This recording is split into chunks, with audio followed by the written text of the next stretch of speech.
9장. 나는 그리스도 안에서 진리를 말하고 거짓말을 하지 않습니다. 이것은 성령 안에서 내 양심이 확증하는 사실입니다. 내게는 큰 슬픔이 있고 내 마음속에는 고통이 쉴 새 없이 밀려옵니다. 나는 내 동포, 내 동족들을 위해서라면 나 자신이 저주를 받아 그리스도로부터 끊어져도 좋다는 각오가 되어 있습니다. 그들은 이스라엘 백성으로서 하나님의 아들이라는 신분을 얻었습니다. 그들에게는 하나님의 영광이 있고 하나님과 맺은 언약이 있고 율법과 성전 예배와 약속들이 있습니다. 족장들이 그들의 조상들이며 그들의 혈통에서 그리스도께서 나셨습니다. 그리스도는 만물 위에 계시는 하나님이시며 영원토록 찬양을 받으실 하나님이십니다. 아멘. 하나님께서 그들에게 하신 약속이 실패로 돌아갔다는 것이 아닙니다. 이스라엘에게서 태어난 사람이라고 해서 다 이스라엘 백성인 것은 아닙니다. 아브라함의 자손이라고 해서 다 아브라함의 자녀인 것은 아닙니다. 하나님께서는 이삭에게서 난 자라야 네 자손이라 부르리라고 말씀하셨습니다. 다시 말해서 자연적인 출생에 의해 태어난 아브라함의 자손이 하나님의 자녀가 되는 것이 아니라 약속의 자녀라야만이 아브라함의 자손으로 여김을 받게 된다는 말입니다. 하나님께서 아브라함에게 하신 약속은 이러합니다. 정한 때가 되어 내가 다시 오리니 사라가 아들을 낳을 것이다. 그뿐만이 아닙니다. 리브가가 우리 조상 이삭 한 사람에게서 아이를 임신했을 때에도 그랬습니다. 두 아들이 태어나기도 전에 그리고 그들이 무슨 선이나 악을 행하기도 전에 하나님께서는 선택하시는 목적을 굳게 세우기 위해 리브가에게 다음과 같이 말씀하셨습니다. 형이 동생을 섬길 것이다. 이렇게 말씀하신 것은 하나님의 선택이 사람의 행위가 아니라 불러주시는 분의 뜻에 따라 달려 있다는 것을 보여주기 위해서입니다. 이것은 내가 야곱을 사랑하고 에서는 미워했다 라고 기록된 대로입니다. 그렇다면 우리가 무엇이라고 말할 수 있겠습니까? 하나님이 공정하지 못하시다고 말할 수 있겠습니까? 그럴 수 없습니다. 하나님께서 모세에게 내가 자비를 베풀고자 하는 사람에게 자비를 베푸고 불쌍히 여기고자 하는 사람을 불쌍히 여기겠다 라고 말씀하셨습니다. 그러므로 모든 것이 사람의 요구나 노력에 달려 있는 것이 아니라 하나님의 자비에 달려 있는 것입니다.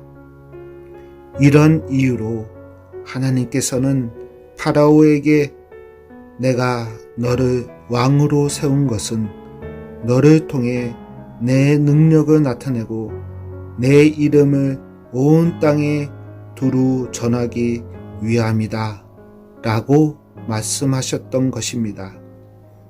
그러므로 하나님께서는 그분의 뜻대로 어떤 사람에게는 자비를 베푸시고 또 어떤 사람은 완고하게도 만드십니다. 그러면 여러분 중에서는 나에게 이렇게 말할 사람이 있을지 모르겠습니다. 그런데 왜 하나님께서는 우리가 잘못했다고 우리를 책망하시는가? 하나님의 뜻을 거스를 사람이 누가 있단 말인가? 그러나 사람이 무엇이기에 감히 하나님께 말대꾸한단 말입니까? 토기 그릇이 자기를 만든 사람에게 나를 왜 이렇게 만들었소? 라고 말할 수 있습니까? 토기 그릇을 만드는 사람이 똑같은 진흙으로 귀하게 사용할 그릇과 천하게 사용할 그릇을 만들 권한이 없단 말입니까? 하나님께서 진노를 나타내시고 그분의 능력을 사람들에게 알리시기를 원하셨으면서도 멸망받기로 되어 있는 진노의 그릇들을 인내로써 참아 주셨다면 어쩌겠습니까? 또한 하나님께서 그렇게 하신 것이 영광에 들어가도록 미리 준비하신 자비의 그릇들에게 그분의 풍성한 영광을 알게 하기 위해서였다면 어쩌겠습니까? 하나님께서 부르신 자비의 그릇이 바로 우리들입니다. 유대인 중에서만 부르신 것이 아니라 이방인들 중에서도 부르셨습니다.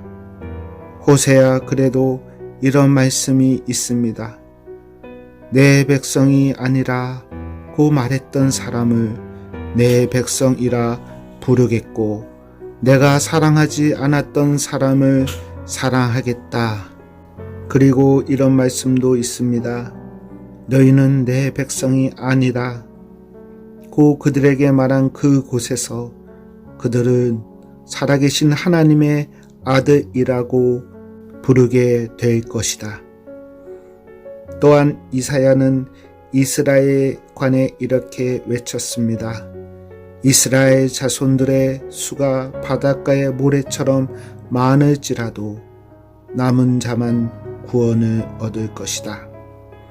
주님께서 약속하신 말씀을 이 땅에서 신속하게 철저하게 이루실 것이다. 또 일찍이 이사야가 이렇게 예언한 것과 같습니다. 만국의 주님께서 우리에게 후손을 남겨두지 않으셨다면 우리는 소돔처럼 고모라처럼 되었을 것이다. 이러한 사실에 대해 우리가 뭐라고 말하겠습니까? 의를 추구하지 않았던 이방인들이 믿음에서 나오는 의를 얻었습니다. 그러나 이스라엘은 의의 율법을 추구했지만 그것을 얻지 못했습니다. 왜 얻지 못했을까요?